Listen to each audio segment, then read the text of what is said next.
This episode is brought to you by Hulu. Buckle up, everybody, because the Kardashians are back. That's right. A new season of The Kardashians is coming to Hulu on February 6th. I have been watching The Kardashians since I was a kid.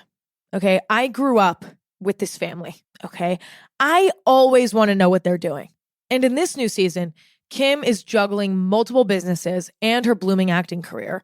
Khloe revisits old feelings, and the family members support one another through their personal journeys. And as always, it's full of fame, family, and fun.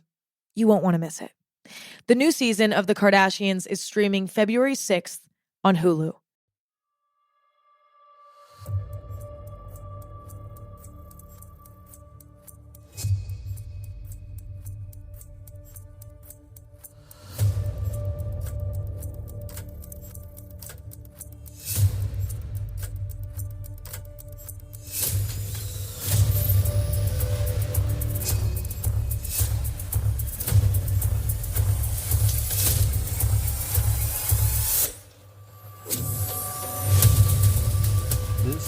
Fortune's Wheel, the podcast history of the late Middle Ages.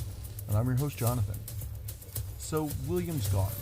Sailed back home to Normandy, leaving two of his most trusted to sort it all out on the island in his stead. The English are left to look on, essentially accepting their new king's attitude that being a duke in France is still superior than being a king in England. Jeez, no wonder each nation has had beef with each other for much of the last 1,000 years. And the English weren't going to take it lying down. Today, the English begin to light fires across the west and south. While we make our way to those things, let me urge you to hit the subscribe button on whatever podcast app you're listening to and to share the show with others you know and on your social media. Also, great stuff's happening on Patreon as well. In our current Patreon series, we'll be following the goings-on of Wales, Scotland, Ireland, and Normandy, and others, of course, as William struggles with the fierce rebelliousness of the proud Anglo-Saxons he'd unseated in England. So, if you're curious about the whole picture of the Norman conquest of England, you'll only find it on Patreon. All right, here we go, folks. Today's episode 75, is entitled Sparks. Thank you for listening, and I hope you enjoy the show.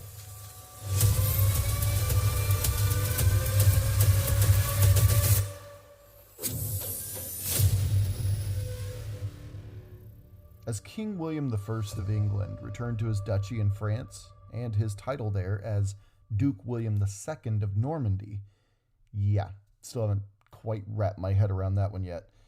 He enjoyed the first part of 1067 in a somewhat jubilant state.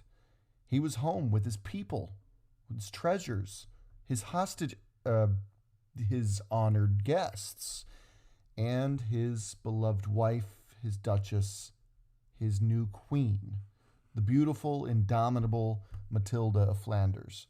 More on her soon. But back in England, he could only imagine what was happening. Having left his kingdom, essentially, with two co-rulers and two capitals, he was hoping that all was well. Both Odo of Bayeux, who ruled from fortified Dover in the southeast, and William Fitzosborne, who ruled from fortified Winchester in south-central England, they were leveling up the Norman defenses as fast as they could. They were also tasked with subduing the English people as quickly and as bloodlessly as possible. William of Poitiers wrote, quote, "They burned with a common desire to keep the Christian people in peace, and deferred readily to each other's advice. They paid the greatest respect to justice, as the king had admonished, so that fierce men and enemies might be corrected and brought into friendship. The lesser officials were equally zealous in the castles where each had been placed." End quote.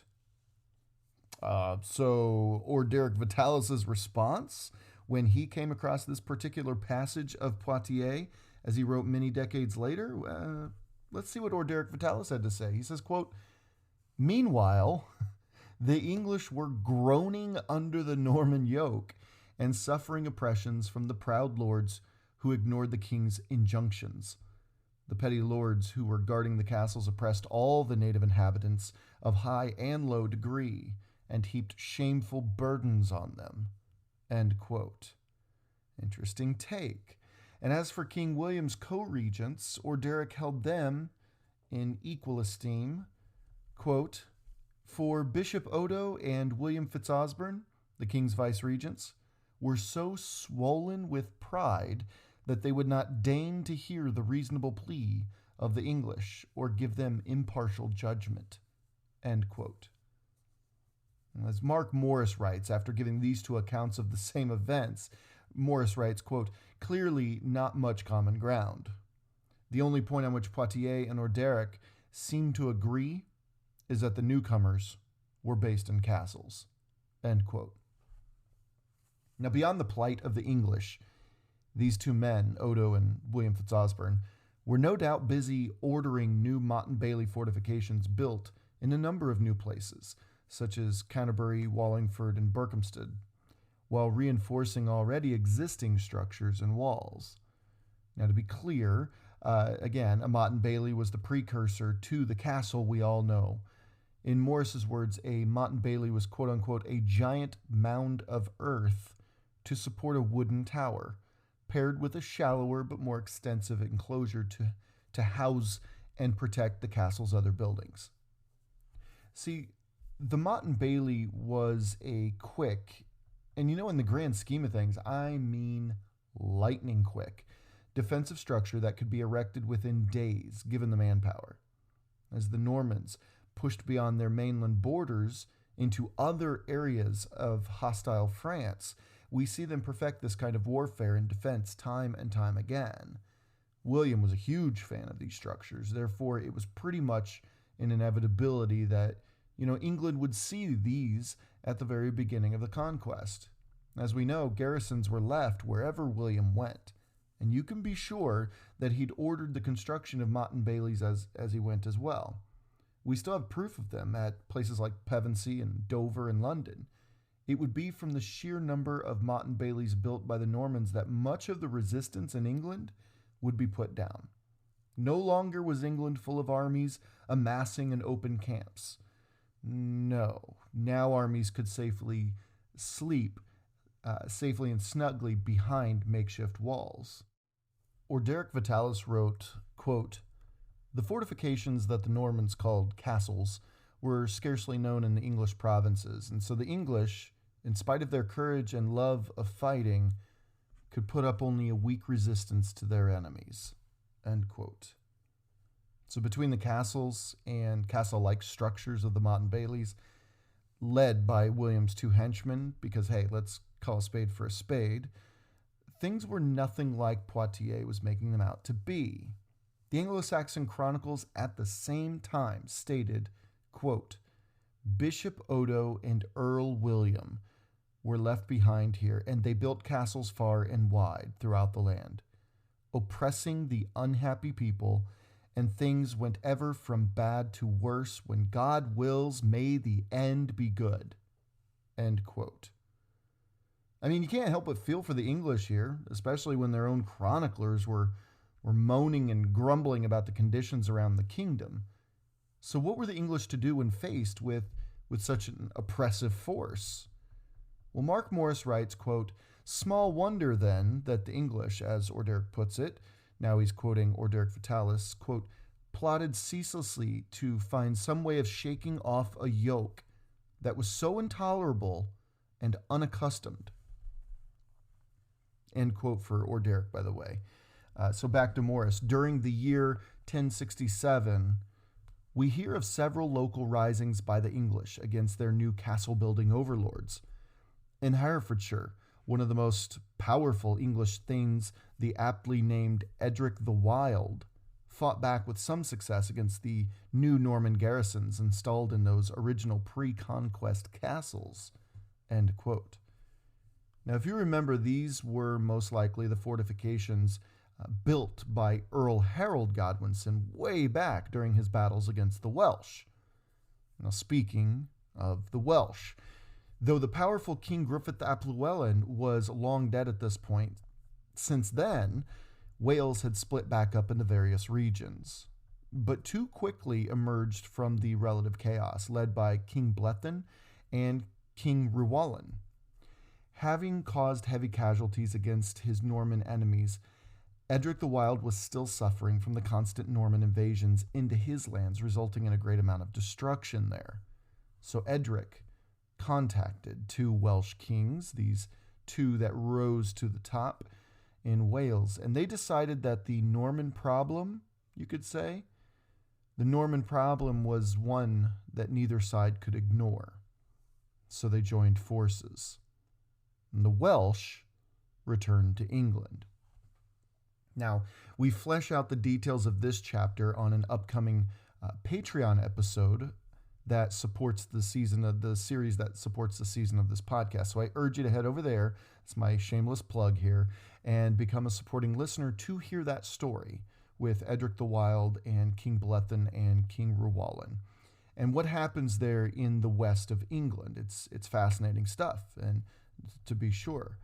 But for our purposes here on the public podcast here, suffice it to say that the Welsh play a major role in what happens along England's western reaches during the conquest.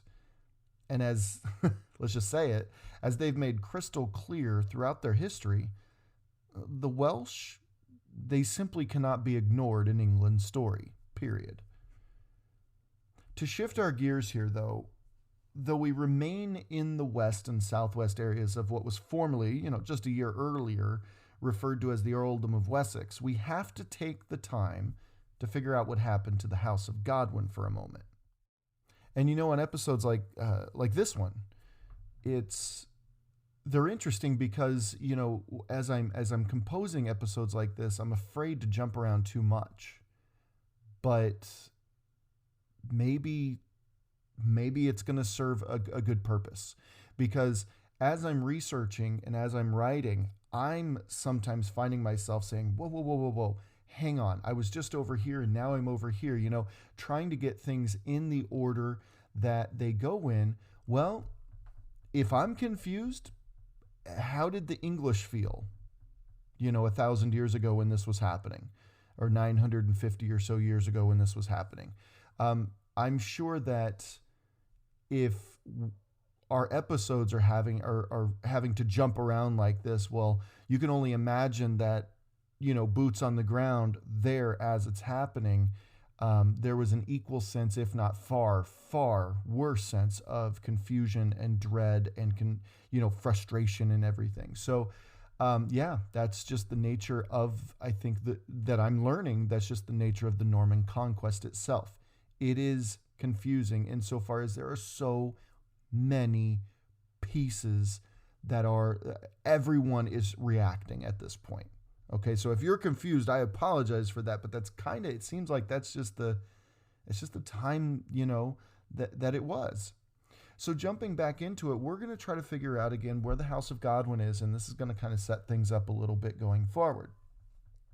Earl Godwin, remember the patriarch Earl Godwin there, over the course of almost 40 years, if you remember, he'd amassed such a fortune that his power and influence not only challenged that of King Edward himself, but it outlasted, his own sudden death in the early 1050s. This wealth and this influence catapulted his children to the forefront of English politics to take his place, namely Harold, who paved the way for his two younger brothers. Now that said, equally, if not more so, Godwin had also positioned his own daughter, arguably the scion of the brood, in the king's very bedchamber. Now, the House of Godwin, for all intents and purposes, were the real power brokers on the island for at least, 3 decades. So when King Edward died in 1066, it's no wonder who swooped in to wear the crown when presented with a potential heir having yet reached majority. To boot, Harold knew that his brother, the recently ousted Tostig, had been raiding the coastlines along the North Sea, and Duke William across the way was harboring his own delusions of grandeur. There was no time to put a boy on the throne. And many of our listeners have commented over the previous, 70-some episodes about my, my proclivity to repeat. And personally, as a lifelong learner and an educator, I'm pretty set on my ideas that repetition can and does boost anyone's understanding of anything by, just getting the basic facts down pat and seeing how they all fit together. So in that spirit, I'll repeat once again who that boy who hadn't reached majority by Edward's passing was, just to tie the loose ends together. Well, that's Edmund Ironside's grandson, Edgar Atheling. Now fast forward here. October 1st, 1066. Try to keep it short and sweet. Harold Godwinson at this point is King of England. His widowed sister is the Dowager Queen. His brothers, Leofwine and Gurth, are both powerful earls by his side. His other brother, Tostig, again lies dead on a battlefield alongside his ally and Norwegian king, the legend, Harald Hardrada. And we cannot forget about Wulfnoth. Remember him? King Harold Godwinson's nephew, still, after however many years, sits languishing in some random Norman dungeon under Duke William's boot.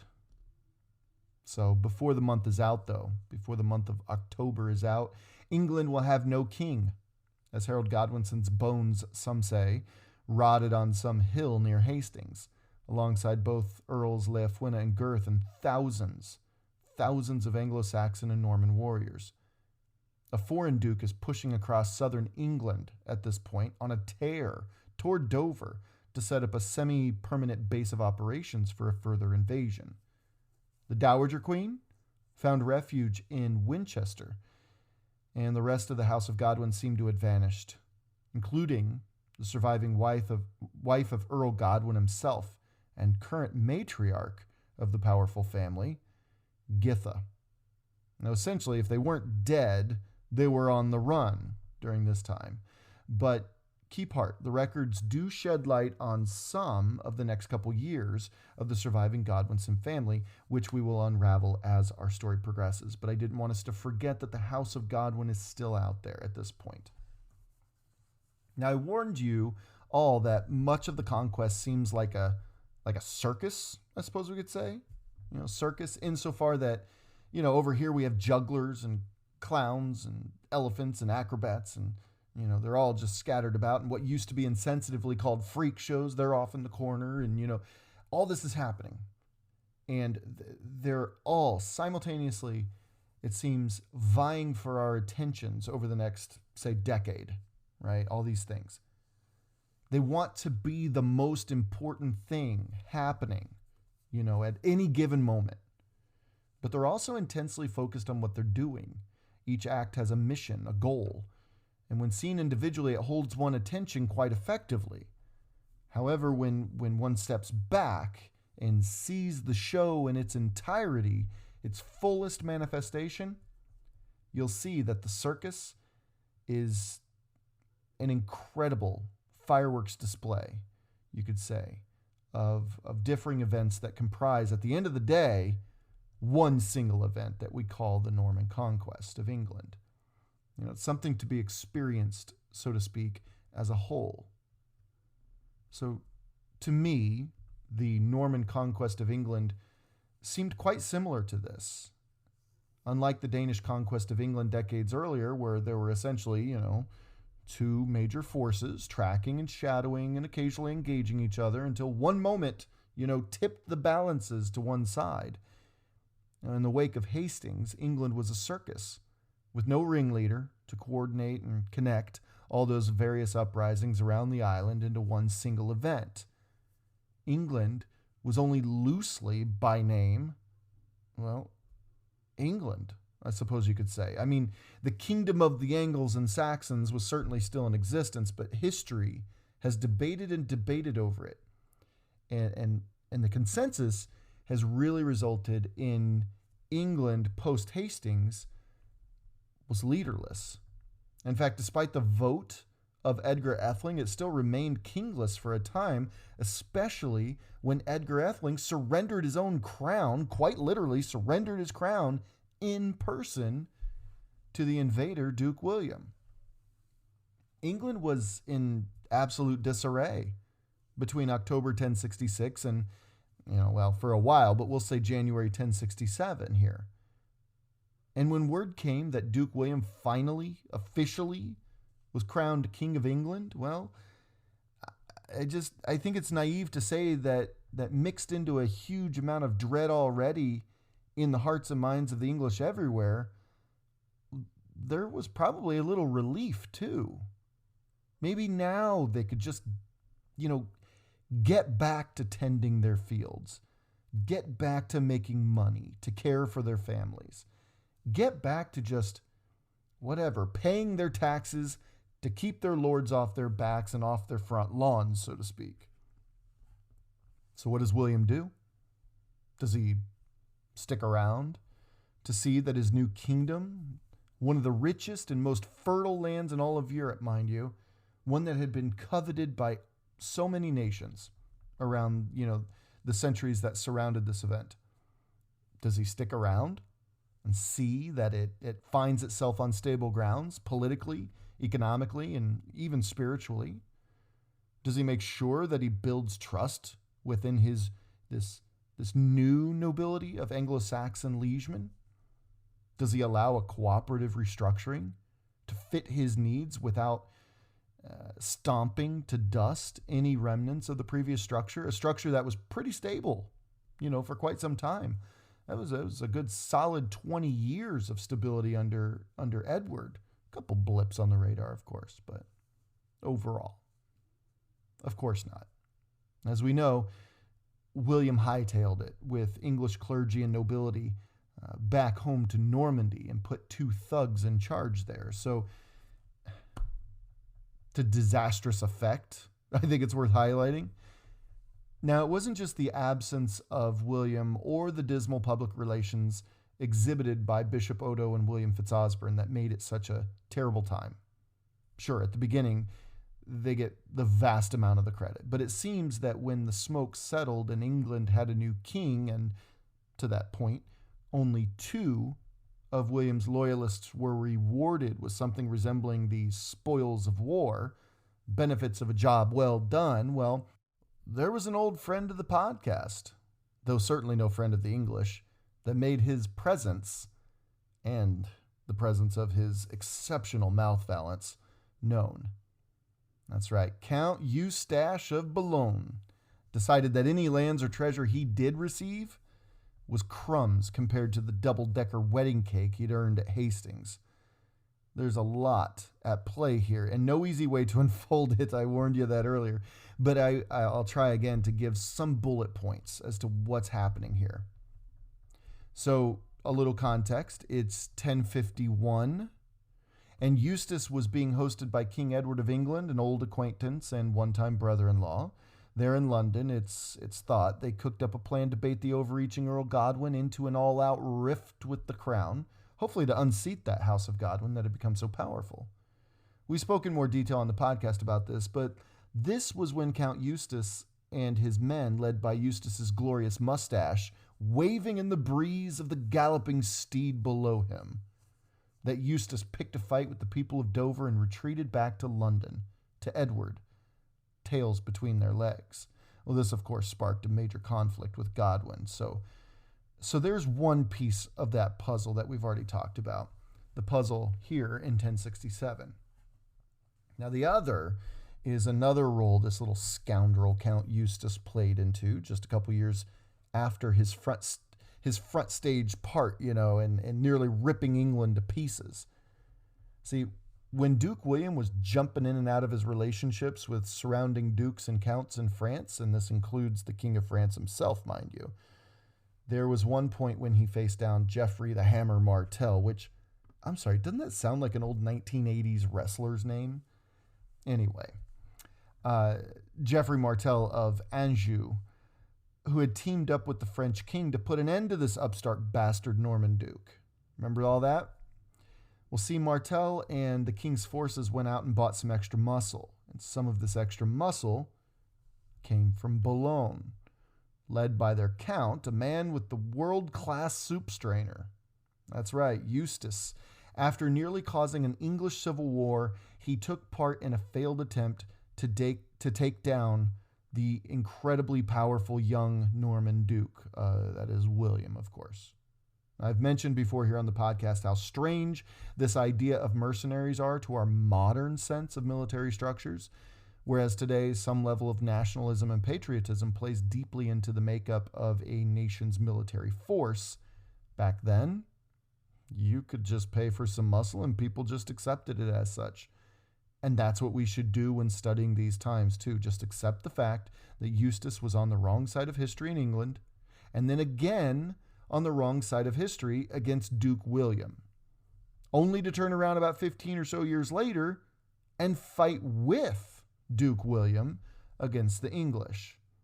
Oh, and in his dealings with William before, by the way, unlike with England where he got off scot-free as some twisted victim in the whole thing, see, with William, Eustace was forced to give up his own son to William as a political hostage to prevent further actions against Normandy. Okay, so shake it off and we'll continue here. So that's the setup. That's the context for what Eustace does next in the year 1067. Unhappy with his payments, he mustered his own forces back home in Boulogne and sailed straight for, well, there's really only one place that Eustace really has it out for in England, right? Yep, Eustace is on his way to Dover to pay a little visit. Morris describes the inexplicable rift between Eustace and William as just that, inexplicable. He explains how Orderic Vitalis just called it mutual jealousy, while, get this, Poitiers, ever the cheerleader of William, said that he won't explain why the fallout happened, because if he did, then you would have no doubt that William was not at fault and that Eustace was the instigator and the culprit for such treachery. But we won't get into it, though, right? But just know that if we did get into it, you would agree that William was totally not at fault. Yeah, that's Poitiers' explanation of why Eustace makes his move on Dover next. So believe whoever you want, but Morris is probably the most accurate. The rift is lost to history. Besides that, though, there's just one more piece to this mind-boggling puzzle. Eustace didn't decide to just break with William and take Dover on his own accord. Let me repeat that. Eustace didn't decide to break with William and take Dover on his own. No, it was, and get this, it was the people of Dover, under the unbearable weight of Norman oppression, who secretly sent messengers to Eustace on the mainland, pleading for him to come and take control of Dover, which in turn would kick out the Normans, there led by Odo of Bayeux, the new king's half-brother. Morris writes, quote, he, that is Eustace, he assembled an invasion force and sailed across the channel at night, intending to take Dover by surprise at dawn. His intelligence was seemingly good because both Odo of Bayeux and the castle's commander, Hugh de Montfort, were far away at the time, on the other side of the Thames, and had taken with them most of their troops. The men of Kent were already up in arms, says Poitiers, and would have been joined by rebels from other regions had the siege lasted as long as just 2 days. End quote. Alas, those scant Norman soldiers left inside the walls of Dover were not inclined to give up so easily. Morris writes, quote, rather than wait for more attackers to assemble, the Norman garrison sallied out of the gates and put their foes to flight, end quote.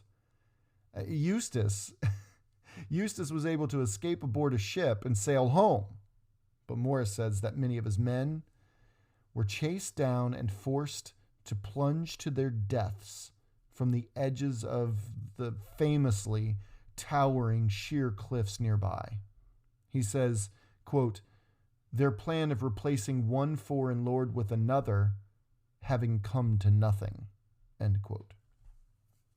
And that is a tough pill to swallow for both the English and Count Eustace. Once again, the Normans somehow pull off the unthinkable and win against against superior forces, which goes to show why we focused on fleshing out the Norman story as thoroughly as we can here on the podcast.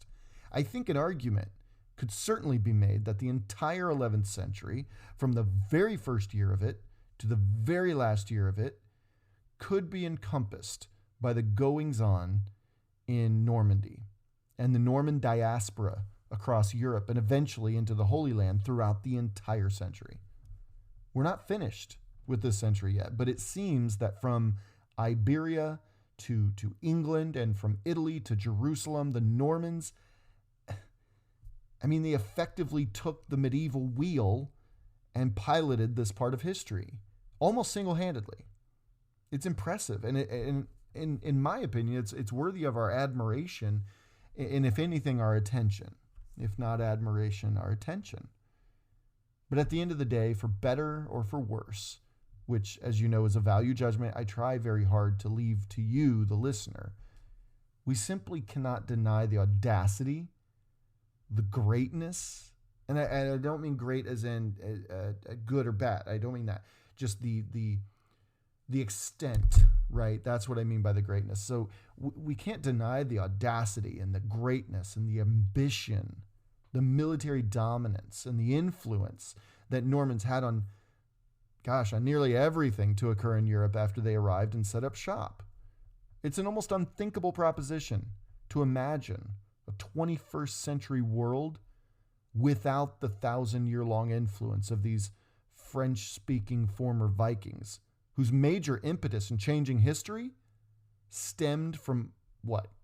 Overcrowding and the practice of primogeniture. In short, I feel that though the Norman conquest of England is certainly the Norman impact that we tend to focus on due to the incomprehensible scale of influence and power that England in any of its many manifestations over the centuries, be it Great Britain or the United Kingdom, etc., has had on world history, we can't forget that it was but one Norman conquest. There were others, which we will get to. But on the next episode, we continue our story of how the proud English, this Norman conquest, how the proud English and their story of who refused to be conquered ended up, being conquered. From the tragedy of Hastings in October of 1066 to the debacle of Count Eustace's joining of an English revolt in Dover in around the autumn of 1067, England was shaping up to be an indefinite war zone at this point. And William couldn't afford to make England his full-time job. It wasn't supposed to be like this, he must have thought. These pesky English were supposed to know their places. They were supposed to bow to their new king. They were supposed to know when they were defeated and then do everything in their power to make it up to him. That's how it was on the mainland. What happened in 1067 just goes to show how little this Norman understood about his new subjects. And what happens after 1067 will go to show how little William actually cared. England was his, not the other way around. There was no vote. There was merely fiat. And these backwards islanders would soon understand what having a mainland king was like. And though the wife of Earl Godwin, switched it up on you, didn't I? Remember her, Githa? In the waning weeks of 1067, though she would reappear in the records, along with a few other Godwinsons, her plans would reach William's ears as of 1067, and as it came to a close, William was forced to act quickly as this surprise plot was about to blow the doors wide open on Norman supremacy over England. He needed to get to England as fast as possible, and he would arrive days before, just barely enough time to mobilize his forces to avert any possible disaster. The Godwinsons were back. Until next time.